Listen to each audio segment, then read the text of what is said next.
PECE 1 chapter 7 सातवां अध्याय जो सातवीं किताब है आपकी, उसके बारे में आज हम डिस्कस करेंगे। तो जो आपकी सातवीं किताब है, जो सातवां आपका चैप्टर है, वो संबंधित है आपका बच्चों के जो शिक्षा गृह बनने हैं, जो शाला गृह होते हैं, जो स्कूल होते हैं, आंगनवाड़ी, बालवाड़ी या प्री प्राइमरी सेक्शन जो है आपका, उससे संबंधित है। वहाँ पे क्या कुछ होता है, या इसमें एक टॉपिक और है कि 0 से लेके 6 साल तक के जो बच्चे हैं उनके लिए कौन कौन सी एक्टिविटीज़ जो हैं जो सरकार के द्वारा चलाई जाती हैं, कौन कौन से कार्यक्रम प्रोग्राम जो हैं वो सरकार द्वारा चलाए जाते हैं, उसके बारे में बातचीत है। और साथ में है कि जो आपका आंगनवाड़ी, बालवाड़ी या प्री प्राइमरी सेक्शन बनेगा, वहाँ पे जो आपको कमरा मिलेगा, जहाँ जो भी आपको परिसर मिलेगा, वो स्थान जहाँ पे आपकी शालागृह, जहाँ जो मतलब जो भी हमारा प्रोसेस है, जिसे हम आंगनवाड़ी, बालवाड़ी या प्री प्राइमरी सेक्शन जो भी है, उसकी जगह से संबंधित, वहाँ का स्थान कैसा है, वहाँ पे क्या कुछ होता है, उसके बारे में ये आपका अध्याय है। ठीक है जी। तो इसमें सबसे पहले देखें हमारे पास क्या आ जाता है कि जो प्री प्राइमरी सेक्शन है आपका, मतलब जो भी आपका प्री प्राइमरी स्कूल है, क्लासरूम है, उसकी क्या क्या रिक्वायरमेंट्स होती हैं, क्या ज़रूरतें होती हैं, वहाँ पे क्या कुछ होना चाहिए, इसके बारे में बातचीत करेंगे। पिछले पेपर में एक प्रश्न आया था कि जो आपकी आंगनवाड़ी या प्री प्राइमरी सेक्शन है, बालवाड़ी है, उसका जो अंदरूनी कमरे का अंदरूनी हिस्सा है, इंटीरियर ऑफ द क्लासरूम, वो कैसा होना चाहिए, उसे आप कैसे सजा सकते हैं। तो इसके बारे में एक कॉमन डिस्कशन होगी हमारी, आप इसे सुनकर अपने दिमाग में बिठा लें ताकि आप अच्छे ढंग से उत्तर लिख पाएँ। तो देखें, पहले हम कमरे के अंदरूनी हिस्से के बारे में ही बात करते हैं, फिर आगे चलते जाते हैं। तो कमरे में क्या कुछ होना चाहिए, आपने या तो आप अगर पढ़ा रहे हैं तो आपको पता होगा कि आपके प्री प्राइमरी सेक्शन में क्या कुछ होता है कमरे में। नहीं, अगर आपके बच्चे किसी स्कूल में जा रहे हैं इस एज ग्रुप के, तो भी आपको पता होगा कि वहाँ पर क्या कुछ होता है। ठीक है जी। सबसे पहले तो जो हमारे स्कूलों में हमें जो कुछ मिलना है, उसे हम मानते हैं कि हमारे कमरे में 3 साल से लेकर 6 साल तक के बच्चे हमारे पास आएंगे। तो वहाँ पर सबसे पहले हमें क्या चाहिए कि कमरे में क्या कुछ होगा। एक दरी होगी, ठीक है। अगर स्कूल का टाइम ज़्यादा है तो वहाँ पर बच्चों के लिए सोने के लिए बिस्तर या चारपाई का प्रबंध भी हो सकता है, या किसी कोने में छोटा एक बेड बनाकर उसके ऊपर गद्दा वगैरह डालकर वो कमरे के कोने में ये सोने का एरिया भी बना सकते हैं आप। इसके अलावा आपके कमरे में होते हैं अलग अलग जो आपके कपबोर्ड बने हो सकते हैं। नहीं है तो वहाँ पर आपके बॉक्सेस हो सकते हैं जिसमें अलग अलग तरह का सामान होगा। ठीक है। इनमें कॉर्नर्स बनाते हैं हम। ठीक है, कॉर्नर्स बने होते हैं, जैसे 4 कॉर्नर हैं, या बीच में भी आप बना सकते हो दीवार के साथ। वहाँ पर क्या हो सकता है कि बच्चों के खिलौने होंगे, ठीक है, खेलने के लिए खिलौने, पपेट्स होते हैं। कमरे में जो आप एक्टिविटीज़ करवाएंगे, म्यूज़िक से संबंधित सामान हो सकता है, साजो सामान, जो इंस्ट्रूमेंट्स हो सकते हैं। इसके अलावा और क्या होता है, और आ सकता है, एक आपका रीडिंग कॉर्नर होगा जहाँ पे किताबें हो सकती हैं। एक आपका दीवारों की बात करें तो दीवारों पे चार्ट लगे हो सकते हैं। ठीक है, चार्ट से आपका कमरा सजाया हो सकता है, या आप वहाँ पे पेंटिंग करवाई हो सकती है। और जो चार्ट लगाएंगे आप, या बच्चों से बनवा कर या खुद लगाएंगे, वो बच्चों की हाइट के अनुसार, उनकी आयु वर्ग को ध्यान में रखते हुए कि किस आयु वर्ग के बच्चे आपके पास आ रहे हैं, उनकी हाइट के अनुसार, ऊंचाई के अनुसार वो चार्ट वो आप लगाएंगे ताकि बच्चे उनको अच्छे ढंग से देख सकें, वहाँ से पढ़ सकें या समझ सकें कोई चीज़। कमरा आपका हवादार होना चाहिए। वहाँ पे उनको बच्चों के आने जाने के लिए अच्छा पर्याप्त स्थान होना चाहिए। इसके अलावा कमरे में लाइटिंग का प्रबंध होना चाहिए। इसके अलावा और क्या हो सकता है वहाँ पे कि बच्चों के सोने के लिए हो गया, उनके खाने पीने के लिए एरिया बना सकते हैं आप। रीडिंग कॉर्नर हो गया। इसके अलावा बॉक्सेस होते हैं जिसमें बच्चों के खेलने का सामान होता है। ठीक है जी, ये चीज़ें आपके इंटीरियर में आ जाती हैं। इसके अलावा कुछ ब्लॉक्स हो सकते हैं, या जो छोटे आपने क्रियाएं करवानी है, जो कमरे में रहकर क्रियाएं हो सकती हैं, उससे संबंधित सामान जो है वो कमरे में हो सकता है। ठीक है जी। इसे पेपर में एक प्रश्न इसी में था कि आप हमें सजाकर कमरे का चित्र बनाकर दिखाएं कि आपने कैसे कमरे को व्यवस्थित किया है, कैसे कमरे को मैनेज किया है। तो कमरे को मैनेज करने का तरीका क्या था कि कमरे के बीच में हम दरी लगाएंगे, या दरी लगाएंगे जिस पर बैठ के आप अपनी एक्टिविटीज़ बच्चों को करवाएंगे, क्योंकि कुछ एक्टिविटीज़ खड़े होकर होंगी, कुछ बैठकर होंगी। तो बीच में दरी रखी जाती है ताकि बच्चे वहाँ पर बैठ के आसानी से अपनी क्रियाएं कर सकें। ठीक है। फिर हम कुछ कॉर्नर बना लेते हैं जहाँ पे जैसे आप रीडिंग कॉर्नर बता सकते हो, खेलने का कॉर्नर बना सकते हो, म्यूज़िक इंस्ट्रूमेंट वाला कॉर्नर बना सकते हो, या जो पपेट वगैरह हैं नाटकीय खेल के लिए, जो एक प्ले वे मेथड के लिए या प्ले करने के लिए, नाटक करने के लिए जो एक कॉर्नर है वो हो सकता है। तो इस तरह से आपका जो कमरे का इंटीरियर है ऐसा होना चाहिए। कमरे में जो फर्नीचर रखना है आपने वो ऐसा कम से कम होना चाहिए, और वैसा होना चाहिए कि उससे बच्चों को चोट ना लग सके। उनके कॉर्नर जो हैं वो तीखे नुकीले नहीं होने चाहिए, ताकि बच्चे अगर खेलते वक्त गिर भी जाएं उनके ऊपर तो उन्हें चोट ज़्यादा ना लगे। तो कम फर्नीचर का मतलब क्या है कि वो दीवारों के साथ जितना लग सकता है उतना हो, बीच में जगह खाली रहनी चाहिए ताकि वहाँ पर बच्चों को एक्टिविटीज़ करवाई जा सकें। ड्राइंग पेंटिंग के लिए कुछ मेज कुर्सियाँ हो सकते हैं, तो इससे भी बच्चों को अच्छा लगेगा। इसके अलावा बाकी जो हमने बातें की हैं उन्हीं में आ जाएगा सारा कुछ। कमरे में सामान ऐसे ढंग से रखा होना चाहिए कि बच्चे जब भी चाहें और जब भी उनको बोला जाए तो वो आसानी से वहाँ से सामान किसी भी क्रिया से संबंधित तो उठा सकें अपने आप। उनकी हाइट के अनुसार, उनकी ऊंचाई के अनुसार, उनके हाथ पहुँचने वाली जगह तक सामान होना चाहिए। ये था आपका कमरे के भीतरी स्थान को सुव्यवस्थित करने का तरीका। यहाँ बताया गया है कि जो कमरे का इंटीरियर है वो कैसा होना चाहिए और वहाँ पर क्या क्या चीज़ें आपके पास होनी चाहिए। अब बाहरी स्थान के बारे में साथ में बात कर लेते हैं। वहाँ पे क्या होना चाहिए कि बच्चों के शौच के लिए अच्छे ढंग से प्रबंध होना चाहिए। उनके टॉयलेट्स, यूरिनल जो हैं वो सही ढंग से बने होने चाहिए, वॉशरूम्स।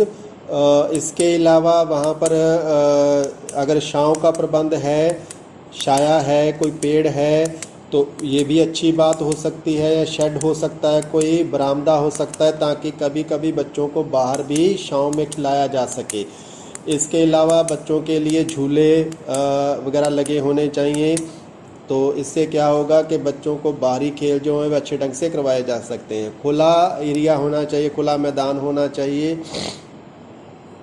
तो वहाँ पे खेल के मैदान के तौर पर वहाँ पे बच्चों को उनके जो ग्रॉस मोटर स्किल्स से संबंधित एक्टिविटीज़ हैं, स्थूल क्रियात्मक विकास से संबंधित एक्टिविटीज़ के लिए जो सहायक सामग्री वो हो सकती है, टायर वगैरह हो सकते हैं, झूले हो सकते हैं, रस्सियाँ हो सकती हैं जिन पर बच्चे ऊपर चढ़ सकते हैं। इसके अलावा ये चीज़ें ज़रूर ध्यान में रखनी है कि जो आपका वहाँ पे ग्राउंड है, खेल का मैदान है, उसमें घनी झाड़ियाँ या कंटीली झाड़ियाँ ना हो, ताकि बच्चे खेलते वक्त उनका अगर कोई बॉल वगैरह उधर जाती है या उनके पैरों में कांटे ना लग सकें, या झाड़ फूस ना हो वहाँ पे, ताकि बच्चों को किसी तरह की कोई परेशानी वहाँ पे ना आए। इसके अलावा वहाँ पे आप ड्रम वगैरह रख सकते हो, जो जैसे सीवर के होते हैं ना, बड़े कंक्रीट वाले ड्रम टाइप गोल पाइप, ताकि बच्चे उनमें घुसकर जब निकलते हैं तो उनको ये चीज़ें अच्छी लगती हैं, वहाँ पे खेल करवाए जा सकते हैं। इसके अलावा जहाँ पे झूले वगैरह लगे हैं वहाँ पे, क्योंकि बच्चे कई बार गिर सकते हैं या उन्हें चोट ना लगे, इसलिए वहाँ पे की जगह जो है वो नरम होनी चाहिए, मतलब गीली हो या नरम हो, वहाँ पे ज़्यादा सख्त ज़मीन ना हो ताकि बच्चों को चोट आदि ना लग सके। तो ये आपका बाहरी एरिया हो सकता है, एक्सटीरियर जो है आपके रूम का, वहाँ पे क्या क्या चीज़ें हो सकती हैं आप भी पढ़ लेना, कोई चीज़ें बना के लिख सकते हो आप। अब एक और शॉर्ट क्वेश्चन हो सकता है कि जो वहाँ पे कार्यकर्ता नियुक्त किया जाएगा, लगाया जाएगा, वो कैसा होना चाहिए। अभी तो देखो ये चीज़ें, पहले क्या होता था जब हमारे जो इस वक्त प्रोसेस चल रहा है आंगनवाड़ी वाला, तो वहाँ पे क्या होता है कि जो उस गांव में से ही कार्यकर्ता को लिया जाता है। मुख्य तौर पर आज तक क्या हो रहा है कि जो प्री प्राइमरी सेक्शन माना जाता है, जहाँ प्री प्राइमरी सेक्शन माना जाता है जिसे हम आंगनवाड़ी के रूप में जानते हैं, तो वहाँ पर प्रायोरिटी दी जाती है लड़कियों को, ठीक है, फीमेल कैंडिडेट को ज़्यादा प्रायोरिटी दी जाती है। क्यों? क्योंकि ये जो बच्चों का एज ग्रुप होता है वहाँ पर माता के रूप में जो काम करते हैं, क्योंकि एक माता की सहन शक्ति जो है माना जाता है कि ज़्यादा होती है पुरुषों के मुकाबले में, पिता के मुकाबले में, ठीक है। तो इसीलिए ताकि वो छोटे बच्चों के साथ ज़्यादा रहती हैं, उनको उनकी समझ होती है, वो उनकी भावनाओं को, उनके जो मेंटल लेवल है उसे अच्छे ढंग से समझ सकती हैं। उनकी देखभाल जो है, वात्सल्य जो है माता की ओर से ज़्यादा अच्छे ढंग से किया जा सकता है। इसलिए कोशिश की जाती है कि प्रायोरिटी जो है वो आंगनवाड़ी के रूप में या प्री प्राइमरी में एक लड़की के रूप में कैंडिडेट जो है उसको प्रायोरिटी दी जाती है। तो उसी गांव का होना चाहिए कार्यकर्ता, ये ज़्यादा अच्छा रहेगा, क्योंकि उसे अपने समुदाय के बारे में जानकारी होती है, बच्चों के बारे में जानकारी उसे ज़्यादा रहती है। इसके अलावा क्योंकि जो दूसरी जानकारियां सरकार की ओर से आती हैं बच्चों को देने के लिए या उनके माता पिता को देने के लिए, तो ऐसा लोकल कैंडिडेट ज़्यादा कर पाएगा। या सूचना इकट्ठा करना या नई स्कीमों के बारे में जानकारी देना, जो गर्भवती औरतें होती हैं उनको जो पोषण से संबंधित राशन वगैरह आता है उसे मुहैया करवाने के लिए भी लोकल कैंडिडेट ज़्यादा सूटेबल रहता है। तो इसके अलावा अगर माता पिता से, उनके परिवार से संबंध अच्छे होंगे तो कार्यकर्ता के लिए बच्चे को देखना या उसे समझना, उसकी परेशानियों को समझना ज़्यादा आसान रहता है, ठीक है जी। इससे और क्या होता है कि जो लोकल कार्यकर्ता है उसका पहरावा, उसकी बोली उसी समुदाय से संबंधित होती है, ये भी और अच्छा रहता है बच्चों के विकास के लिए। तो आगे है हमारे पास केंद्र के लिए रिकॉर्ड तथा रजिस्टर बनाना क्यों आवश्यक है। जो केंद्र का रिकॉर्ड क्यों बनाया जाता है, जो बाल गृह केंद्र होगा आपका उसका रिकॉर्ड क्यों बनाते हैं आप, या रजिस्टर वगैरह क्यों मेंटेन करते हैं। क्योंकि देखें, एक तो इसमें क्या होगा कि हर महीने बच्चे की प्रगति का रिकॉर्ड रहता है उसके माता पिता को दिखाने के लिए, ताकि उसकी जो भी एक्टिविटीज़ हो रही हैं, जो वो बच्चा अपनी कार्य कर रहा है उसकी प्रगति के बारे में, उसकी जो भी मतलब वो बच्चा अपना विकास कर रहा है, डेवलपमेंट कर रहा है, उसके बारे में माता पिता को बताया जा सके। वृद्धि चार्ट ज़रूरी होते हैं रजिस्टर में। इससे क्या होता है कि बच्चे का जो शारीरिक ग्रोथ है उसे हम समझ सकें। जो ग्रोथ और डेवलपमेंट वाला चैप्टर किया था हमने, वहाँ पे भी ये बातें बताई थी, आपको समझा होगा आपने कि बच्चे के डेवलपमेंट को मापने के लिए ये चीज़ें ज़रूरी होती हैं कि उसकी ऊंचाई उसकी आयु वर्ग के अनुसार बढ़ रही है या नहीं, उसका शरीर जो है वो, उसका भार जो है वो उसके शरीर के आयु के अनुसार सही है या नहीं है। ये चीज़ें तभी पता चल सकता है अगर उसका रिकॉर्ड बना हो, वो कब बीमार हुआ था, उसे कौन सी दवाई दी गई, उसे किस डॉक्टर के पास लेके जाया गया। ये चीज़ें बच्चे का जो रिकॉर्ड है वो आने वाले समय के लिए ज़रूरी होता है, ताकि बच्चे की कोई लंबी बीमारी न लग सके और उसका सही समय पर उपचार हो सके। टीकाकरण के बारे में जानकारी रहती है। जो आपका स्कूल है उसका जो सामान है, वहाँ पे जो प्री प्राइमरी सेक्शन है, कमरा है, उसके अंदर को जो भी सामान आपके पास आया सरकार की ओर से वो भी उसमें नोट रहता है, जानकारी रहती है।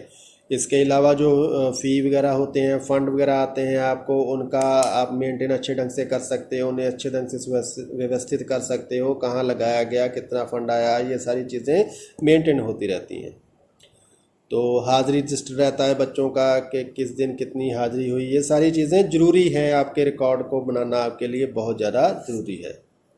अब देखें अब तक हमने क्या कर लिया। हमने देखा कि हमारा प्री प्राइमरी सेक्शन जो है उसका कमरा अंदरूनी कैसा होगा, इंटीरियर उसका कैसा होगा, उसका एक्सटीरियर कैसा होगा। इसके बाद हमने बात कर ली कि कार्यकर्ता कौन होगा, वहाँ पे किसको लगाया जाता है आमतौर पर। इसके बाद हमने बात कर ली कि जो आपका स्कूल है, कक्षा है, उसका रिकॉर्ड क्यों मेंटेन करना चाहिए।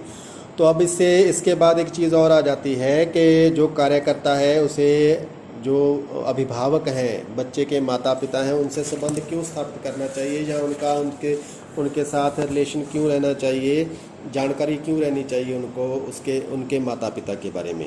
तो ये बहुत ज़रूरी है, क्योंकि अगर कार्यकर्ता को बच्चे के पिछोकड़ के बारे में पता होगा, उसके माता पिता के बारे में, उसके घर परिवार, उसके भाई बहन के बारे में पता होगा, तो बच्चे की ग्रोथ के बारे में, बच्चे की शिक्षा के बारे में, बच्चे की मानसिक जो समस्याएं हैं उसके बारे में, डेवलपमेंट के बारे में कार्यकर्ता को अच्छे ढंग से पता होगा। क्योंकि उसके परिवार में अगर कोई परेशानी है तो वो समझ जाएगी कि बच्चे को क्या परेशानियां हो सकती हैं। अगर बच्चा अच्छे ढंग से क्रिया नहीं कर रहा कक्षा में, तो उसे उसके अभिभावकों को बुलाना चाहिए या उनके घर जाना चाहिए और पता करना चाहिए कौन सी मुश्किल उन बच्चों को आ रही है।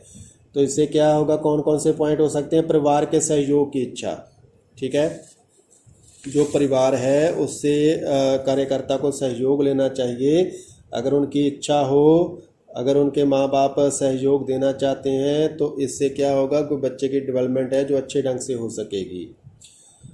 अंतक्रिया के लिए आवश्यक कौशलों को विकसित करना। अंतक्रिया का मतलब इंटरेक्शन जो है बच्चे और अध्यापिका की, जो वहाँ पे कौशल उन्होंने करवाने हैं, जो एक्टिविटीज़ करवानी है, उन्हें अच्छे ढंग से विकसित करने के लिए ज़रूरी होता है।